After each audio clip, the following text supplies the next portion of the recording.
কাটারি প্রাথমিক বিদ্যালয়ে বৃহস্পতিবার নবীনবরণ ও বিদায়ী সংবর্ধনাকে সামনে রেখে সাংস্কৃতিক অনুষ্ঠান অনুষ্ঠিত হলো। খুশিতে মেতে উঠল কচিকাচারা। পূর্ব বর্ধমান জেলার প্রাথমিক বিদ্যালয়ের মধ্যে অন্যতম প্রাথমিক বিদ্যালয় হল কেতুগ্রাম পশ্চিম চক্রের কাটারি পূর্বপাড়া প্রাথমিক বিদ্যালয়। ইতিমধ্যে রাজ্য সরকারের কাছে 3টি পুরস্কার পেয়েছে এই বিদ্যালয়। কোনো বেসরকারি ইংরেজি বিদ্যালয়ের থেকে পিছিয়ে নেই এই বিদ্যালয়। ছাত্রছাত্রী যদি তার পাঠ্যপুস্তক আনতে ভুলে যায় তাহলে সেই ছাত্রছাত্রী ক্লাসরুমের দেওয়াল দেখেই সেই দিনের পড়াশোনা করে নিতে পারবে, এরকম পরিকাঠামো রাখা হয়েছে বিদ্যালয়ে। পাশাপাশি বিদ্যালয়ের ছাদে রয়েছে বিভিন্ন ধরনের সবজি এবং মাছ চাষ। মিড ডে মিলের খাবার খাওয়ানোর ব্যবস্থা সম্পূর্ণ অন্যান্য বিদ্যালয় থেকে অন্যরকম। এক অভিভাবক জানান যে তার মেয়ে রবিবার দিনও স্কুল আসার জন্য বায়না করেন। বৃহস্পতিবার বিদ্যালয়ে নবীনবরণ ছিল। পাশাপাশি যারা ক্লাস 4 থেকে 5-এ যাচ্ছে তাদের বিদায় সংবর্ধনা দেওয়া হয় এবং যে সমস্ত ছাত্রছাত্রী প্রথম, দ্বিতীয়, তৃতীয় হয়েছে তাদের পুরস্কার দেওয়া হয় বিদ্যালয়ের পক্ষ থেকে। বিদ্যালয়ের কচিকাচারা নাচ, গান, আবৃত্তির মাধ্যমে সাংস্কৃতিক অনুষ্ঠান পালন করে। প্রতি বছরই বিদ্যালয়ে এই ধরনের অনুষ্ঠান হয়ে থাকে বলে জানান বিদ্যালয়ের প্রধান শিক্ষক মোহাম্মদ কামরুন জামান। কেতুগ্রাম থেকে আমিরুল ইসলামের রিপোর্ট, সুন্দর বাংলা নিউজ। এটা কাটারি পূর্বপাড়া প্রাথমিক বিদ্যালয়।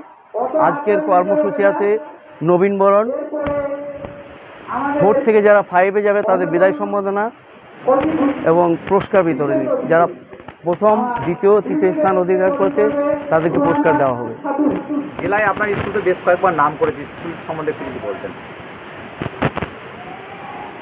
এই স্কুলে কি আমার ছাত্রছাত্রীরা কোনোদিন বিদ্যালয় ছুট হয় না, কারণ তারা বাড়িতে যে জিনিসগুলো দেখতে পায় না, আমার স্কুলে এসে দেওয়ালে চারদিকে সবই সেই জিনিসগুলো পায়, তাই তারা বাড়িতে থাকতে চায় না।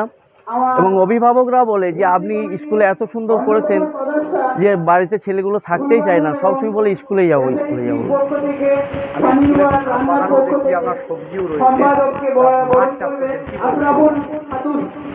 ছাদ বাগানটা আমরা করছি।